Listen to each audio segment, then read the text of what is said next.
Drei finde ich auch so los. Kommt auf jeden Fall für dich, Alter.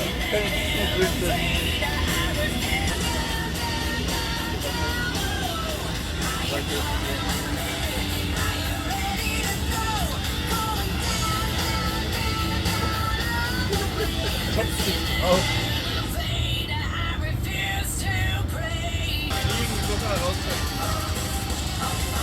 Oder geht da hoch?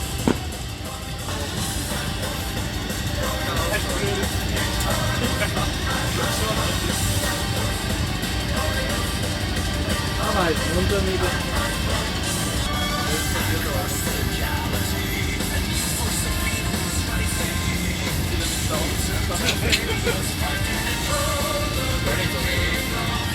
Der spürt die Brise. Der spürt die Brise. Haaland.